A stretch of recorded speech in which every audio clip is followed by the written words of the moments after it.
반갑습니다. 산골짜기 TV입니다. 오늘은 질병을 치유받는 성경적인 방법 12가지에 대해서 생각해 보도록 하겠습니다. 12가지 상당히 많네 이렇게 생각할 수 있는데 성경에는 다양한 사례들이 나오고 또 다양한 방면으로 질병을 치유받는 것에 대해서 가르쳐 주십니다. 하나님은 우리가 건강하기를 원하시기 때문에 우리가 한두 가지 방법에만 집중하는 것을 원하신 것이 아니라 굉장히 다양한 방식으로 우리가 건강할 수 있도록 그렇게 예비해 두셨고 또 그런 것들을 활용할 수 있도록 그렇게 가르쳐 주신다 하는 것을 우리가 좀 깨달았으면 좋겠습니다. 어떤 분들은 너무 한두 가지에 집중해서 또 성경적이다 이러면 꼭 기도와 믿음 이런 것만 통해서 치유받아야 된다고 생각하다가 자칫해서 생명과 건강에 심각한 위험을 초래할 수도 있기 때문에 이런 것들에 대해서 우리가 올바른 균형 잡힌 성경적인 시각을 가지고 다양한 그런 측면들을 우리가 수용할 수 있다면 우리가 건강한 생활을 할 수 있는데 상당히 많은 도움이 될 것이다 이렇게 생각을 합니다. 요는 하나님은 우리가 건강하기를 원하신다는 것이죠. 그래서 어떤 방법에 국한시켜서 이렇게만 해라 라고 하신 것이 아니라 성경 전체로 봤을 때 아주 다양하게 우리가 정말 건강하고 활기차게 생활할 수 있도록 하나님께서는 모든 배려를 아낌없이 베풀어 주셨다 이렇게 볼 수가 있겠습니다. 그 방법들을 차근차근 살펴보면요, 첫 번째로는 믿음의 기도. 우리가 성경적이다 하면 딱 떠오르는 기도, 믿음의 기도를 통해서 치유받을 수 있죠. 마가복음 16장 17절 18절을 보시면 이 믿는 자에게는 이런 표적이 따른다 하시면서 병든 자에게 손을 얹은 즉 나으리라. 그리고 우리가 믿음으로 기도하면 무엇이든지 원하는 대로 구하면 받는다 이렇게 하셨기 때문에 믿음으로 기도해서 우리는 치유받을 수 있다. 질병에 관해서도 우리가 해결 볼 수 있다 이렇게 우리가 볼 수 있겠습니다. 그러나 이 믿음이 모든 사람에게 또 다 있는 것이 아니고 믿음이 연약한 자도 있고 이런 부분에서 잘 안 믿어지는 그런 분도 계실 수 있기 때문에 하나님께서 다르게 또 배려하신 것이 무엇입니까? 특별히 은사를 받은 사람들이 있습니다. 질병을 고쳐줄 수 있는 은사를 받은 것이죠. 그러면 다른 사람이 믿음이 없어도 은사를 통해서 그 은사 받은 사람이 기도해 주거나 그 은사를 활용을 해서 질병을 치유할 수 있게 해주셨다는 것이죠. 고린도전서 12장 9절에 보시면 다양한 은사들이 언급되는 중에 어떤 사람에게는 병 고치는 은사를 주셨다 이렇게 말씀해 주고 계십니다. 병 고치는 은사라고 해서 모든 질병을 다 고치는 것이 아니라 어떤 사람은 뼈에 관련된 거, 어떤 사람은 뭐 피부에 관련된 거, 어떤 사람은 뭐 이렇게 속에 내과에 관련된 질병, 뭐 어떤 사람은 암 전문, 이게 치유 은사도 좀 전문적인 영역이 있더라고요. 네, 그런 것도 우리가 잘 찾아서 내가 믿음이 약하면 은사를 받은 사람을 통해서 치유받는 것도 부끄러운 것이 아니죠. 그런 사람을 통해서 우리가 도움받을 수 있도록 하나님께서는 교회 안에 치유할 수 있는 그런 은사를 주셨다 이렇게 말씀해 주고 계신 것이죠. 그 세 번째로 볼 수 있는 것은 뭐 교회 안에 이제 은사 받은 사람도 안 보이고 주변에 그런 사람도 없으면 어떻게 해야 됩니까? 그러면 의인의 간구는 역사하는 힘이 크다. 야고보서 5장 14절에서 16절을 보시면 너희 중에 병든 자가 있느냐? 그러면 교회 장로들을 청해라. 그리고 그들이 기름을 바르면서 기도하면 그 병든 자가 치유를 받을 수 있다. 이렇게 말씀해 주고 계십니다. 그럼 우리 교회는 장로님이 없는데요. 이렇게 생각하지 마시고 여기서 장로라는 것은 믿음에 있어서 질병을 놓고 기도할 수 있는 믿음의 장성함 정도가 있는 사람들, 이런 사람들이라고 생각하시면 됩니다. 그래서 꼭 장로라는 직분을 가진 자가 와야 된다는 것이 아닙니다. 질병을 위해서 함께 기도할 수 있는, 믿음을 모을 수 있는 사람이면 되는 것이죠. 그런데 좀 좋지 않은 방법이 있습니다. 그건 뭐냐면은 SNS에다가 글을 올리는, 이런 식으로 병든 자를 위해서 기도해 주세요, 이런 일을 당했으니 기도해 주세요, 이렇게 하는 것은 저는 제가 볼 때는 그렇게 지혜로운 방법이 아니다 이렇게 생각합니다. 왜냐하면은 이 SNS를 통해서 받는 사람은 불신자도 있고 믿지 않는 자도 있고 거기에 대해서 냉소적인 사람도 있습니다. 정말 믿음으로 기도해 줄 수 있는 사람 몇몇 있겠지만, 특별히 질병이나 이런 중요한 믿음이 모아져야 되는 이런 영역에서 그 믿음이 없는 사람들이 끼어드는 것은 상당히 좀 그 방해 요소가 됩니다. 이런 부분은 좀 주의를 하시는 것이 좋겠다 싶습니다. 답답한 마음에 많은 사람이 기도하면 좋겠지 하고 SNS에 올리는데, 우리가 성경을 보면서 이 장로들을 정해라 한 것은 믿음에 있어서 어느 정도 성숙한 사람들이 기도하는 것이 좋다고 말씀해 주고 있는 것이죠. 그래서 차라리 내가 생각나는 사람 있죠. 이때 내가 이분에게 좀 기도 요청을 해야 되겠다, 이렇게 생각되는 사람들 몇몇에게 특별히 전화를 걸든지 문자를 보내든지 이렇게 해서 기도 요청을 하는 것이 훨씬 더 효율적이다, 이렇게 저는 말씀드리고 싶습니다. 너무 많은 사람들에게 그런 것을 공개해서 기도 요청을 하는 것은 그렇게 바람직하지 않다라고 보는 것입니다. 자, 그 다음에 이제 네 번째로 보시면, 그 질병의 원인이 다른 어떤 요인이 아닌 귀신에 의한 것일 수 있습니다. 그럴 때는 귀신을 쫓아냄으로써 질병의 치유를 받게 되는 것이죠. 대개 성경에 보면 이제 말을 못하게 한다거나 귀가 막혔다거나 아니면 뭐 이렇게 뭔가 꼬부라지거나 뒤틀리거나 이런 내용들이 귀신에 의한 것일 가능성이 많다, 이렇게 보여집니다. 그래서 예수님께서는 귀신을 쫓아냄으로써 질병을 고쳐주신 그런 사례들이 있습니다. 어떤 분들은 또 이게 너무 과해가지고 모든 질병이 다 귀신으로부터 왔다, 이렇게 보는 분도 계신데, 그것은 좀 과하다. 어떤 질병의 유래가 귀신이고 어떤 질병은 아니고 이런 것을 어떻게 판단할 수 있겠냐. 그 사실 쉬운 것은 아니죠. 굉장히 기묘하게 섞여 있습니다. 그러면 우리는 어떻게 생각해야 되겠습니까? 절대로 귀신으로부터 질병이 오지 않는다고 생각하는 사람이 생각보다는 귀신의 영향이 상당히 많습니다. 그러나 모든 질병이 귀신으로부터 온다라고 생각하는 사람의 생각보다는 훨씬 적은 수의 경우가 귀신으로부터 왔다, 이렇게 보시면 되겠죠. 조금 애매하긴 하지만, 그러나 이제 또 기도하면서 이런 부분에서 어떤 약이나 여러 다양한 방법들이 소용이 없을 경우에 의심해 볼 그런 여지도 있습니다. 그리고 원인이 지나치게 불분명하다, 뚜렷한 원인이 없다, 이럴 때에도 귀신에 의한 것일 수도 있죠. 또 유전에 의한 것일 수도 있지만, 그런 경우는 또 대개 진단이 가능하지 않습니까? 우리 집에 이런 질병이 있었고 이런 내력이 있었다, 그런 것도 없는데 이런 질병이 나한테 고질적으로 있다거나 아니면 어떤 특별한 순간에 이런 것이 자꾸 발생한다거나, 그럴 때는 이 부분을 의심해 봐야 되는 것이죠. 그리고 뭔가 이걸 통해서 중요한 영적인 부분에 방해를 받는다, 그럴 때에 또 이 귀신의 역사를 의심해 봐야 됩니다. 그런 경우들을 한번 살펴보시면 좋겠습니다. 뭐 귀신의 역사다라고 우리가 분별이 됐을 때는 믿음으로 쫓아내면 되는 거죠. 예수 그리스도의 이름으로 쫓아내버리면 되는 것입니다. 그 다음에 이제 다섯 번째는 특별한 지시에 의한 순종을 통해서 질병이 치유받습니다.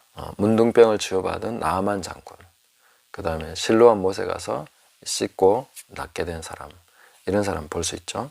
자, 그런데 그런 경우에 우리가 잘못된 생각을 하게 되면은, 와, 요단강에 가서 그 나아만 장군이 목욕한 그곳에 가면 질병이 나을 거야, 이렇게 생각하는 것은 미신인 것이죠.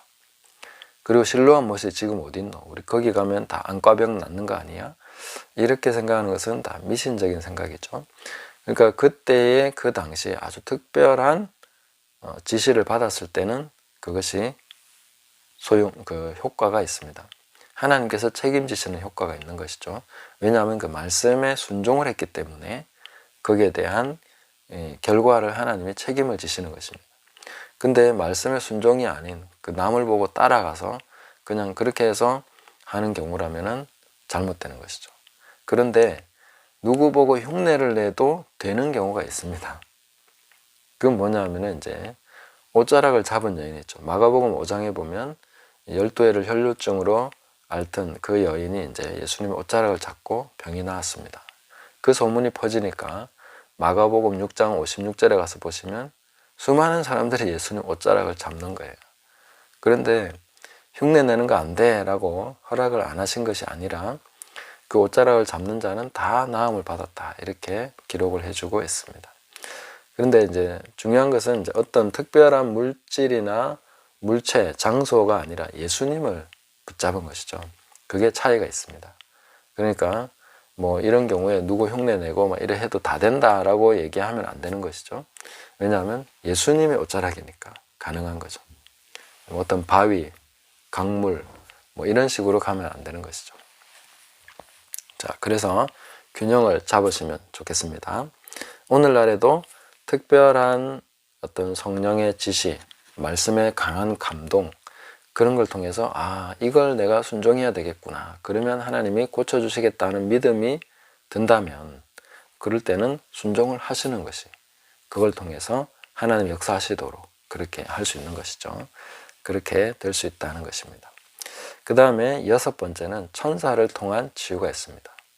38년 된 병자가 치유받는 그 장면에서 이제 가끔 천사가 내려와서 못에 내려와서 물을 이렇게 동하게 한다. 움직이게 할 때에 누구든지 먼저 가면 낫는다. 이렇게 되어 있습니다. 이게 하나의 전설 같은 이야기지만 그 성경에 분명하게 한 자리를 차지하고 있고 그 하나님의 백성들의 그 치유에 대한 하나님의 역사에 대한 간절한 갈망을 잃어버리지 않도록 천사가 한 번씩 그렇게 역사를 해준 것으로 저는 생각을 합니다.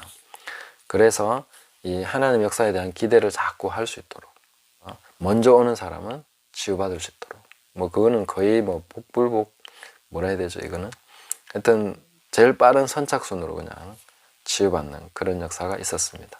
오늘날에도 천사가 치유를 하겠는가 라면 천사가 우리가 물리적인 환경에 영향을 주는 때가 종종 있습니다. 그래서 하나님의 응답을 가지고 와서 천사가 치유를 해주기도 하고 그런 것을 전달해 줄 수 있다 하는 것은 우리가 열려 있어야 되겠다는 것이죠. 뭐 베드로를 깨워서 철문을 열고 이렇게 내보낸 천사가 있는 반면에 또 뭐 다니엘에게 기도 응답을 가져온 천사도 있죠. 그 다음에 물리적으로 뭔가를 갖다 주기도 하고 뭐 쓰다듬어 주기도 하고 그런 식으로 이제 천사들이 활동하는 것을 볼 수 있습니다. 그래서 우리의 치유를 위해서도 천사가 활동할 수 있다 하는 것을 생각할 수 있겠죠. 그 다음에 7번째는 아까 말씀드린 그 믿음에 의한 행동입니다. 혈류병을 앓았던 여인이 자기 마음속에 믿음이 생겼죠. 주님이 내 병을 고칠 수 있다 하는 것을 믿게 됐고 내가 저분 옷자락만 잡아도 난 낫겠구나 하는 그 믿음이 생겼을 때 실행에 옮겼습니다.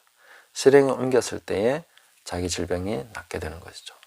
믿음의 행동을 통해서 하나님이 주신 감동과 그 믿음에 의해서 내가 뭔가를 결정하고 움직였을 때에 그렇게 이제 질병이 치유되었다 이렇게 볼 수 있습니다. 그 다음에 8번째는 바울과 베드로를 통해서 볼 수 있는데 그 옷자락이나 손수건이나 아니면 앞치마 그 다음에 그림자를 통해서도 치유가 됐던 것을 볼 수 있죠. 이런 것들을 통해서도 된다는 것입니다. 오늘날에도 뭐 겉옷이나 아니면 어떤 물건을 통해서 치유받는 사례들이 있는데 그것이 보편화되면 안 됩니다. 하나님께서 특별한 경우에 그렇게 역사하시는데 그 역사하시는 것은 뚜렷한 목적이 있습니다. 너무 그런 걸 또 보편화시켜가지고 어디 가서 물 떠와가지고 무좀을 치료한다든지 아니면 이 물 마시면 병이 낫는다든지 아니면 누가 쓰던 뭘 가져와서 뭐 가지고 있으면 병이 낫는다든지 이런 식으로 됐을 때 그것은 하나님을 바라보기보다 주님을 바라보기보다 말씀을 의지하기보다 일종의 미신적인 신앙으로 또 발전돼 가는 것이죠. 엘리사의 뼈에 닿았던 시체가 일어났다고 해서 그 뒤에 계속 엘리사 뼈에 갖다 놓으면 다 살아나는 게 아니죠. 하나님께서 어떤 시기에 그런 것들을 보게 하시는 경우들이 있지만 이것을 자꾸 보편화시켜 가지고 성인의 유물이나 이런 것들을 또 숭배하는 식으로 가는 것은 잘못되는 것이죠. 항상 성령 안에서 말씀과 함께 살아있는 그런 관계로서 이루어질 때는 일종의 물건 아니면 사람의 그림자나 뭐 심지어 다른 것까지도 뭔가 도움이 될 수 있는 데가 있지만 그러나 그런 것을 보편화시키는 것은 금물이다 이렇게 보시면 되겠습니다. 그 다음에 9번째로는 우리가 병원을 통해서 지금까지 인류가 개발한 기술을 통해서 치유받는 것입니다.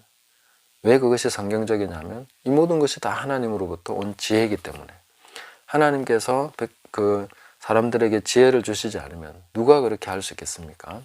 이사야서에 보면 농부가 그 곡식을 털고 그 맷돌을 돌리고 하는 모든 지혜가 다 하나님 주신 거라고 말씀하고 있습니다.